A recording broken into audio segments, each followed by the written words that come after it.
Car પર કાબુ ગુમાવતા થાંભલા સાથે કાર અથડાવી, રિવર્સમાં કાર લેતા ફરી વાહનો સાથે કારને અથડાવી, 3 જગ્યાએ કાર અથડાવ્યા બાદ ફરાર થયો કાર ચાલક। પોલીસે સીસીટીવીના આધારે કાર ચાલકની શોધખોળ શરૂ કરી।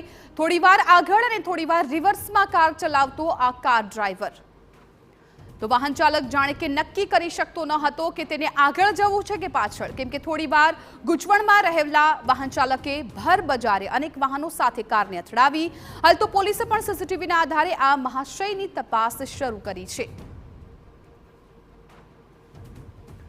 સંવાદદાતા રાજેશ આંબલિયા મામલે વધુ જાણકારી આપી રહ્યા છે। રાજેશ, આ કાર ચાલક કે જેને પોતાને પણ ખ્યાલ ના હોય એ પ્રકારના દ્રશ્યો સામે આવ્યા છે કે એને કઈ સાઈડ જવું છે, શું આ આરોપી આ જે કાર ચાલક છે એ કોણ હતો, એ કઈ વિગતો મળી રહી છે, એ શું કેવી હાલતમાં હતો, એ કોઈ જાણકારી મળી છે?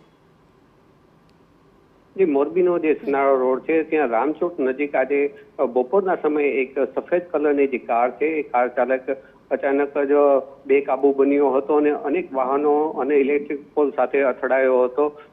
થોડી વાર માટે તો ત્યાં અફરાતફરીનો માહોલ સર્જાયો હતો। આ કાર ચાલક કઈ દિશામાં જવા માંગે છે એ થોડી વાર માટે નક્કી થયું નહોતું। કાર ચાલક જે શરૂઆતમાં જ તેઓ ત્યાં ટ્રાફિક માટે જે બેરિયર રાખવામાં આવેલા હોય તેની સાથે અથડાયો હતો। ત્યાંથી થોડે આગળ જઈને તે એક ઇલેક્ટ્રિક પોલ સાથે અથડાયો હતો અને થોડી વાર માટે ત્યાં ઉભો રહીને કાર ચાલકે પોતાની કાર રિવર્સમાં લીધી હતી ને ત્યારે તે પાછળ એક એક્ટિવા પડ્યું હતું તેને અડફેટે લીધું હતું। થોડી વાર માટે ત્યાં થંભી ગયો હતો અને પછી અચાનક તે ત્યાંથી પોતાની કાર લઈને ભાગી છૂટ્યો હતો।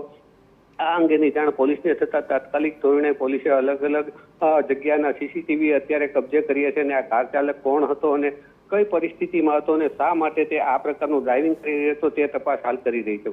જી બિલકુલ રાજેશ, આભાર સમગ્ર માહિતી બદલ। તો અત્યારે સીસીટીવીના આધારે પોલીસે પણ આ કાર ચાલક સામે તપાસ છે એ શરૂ કરી છે।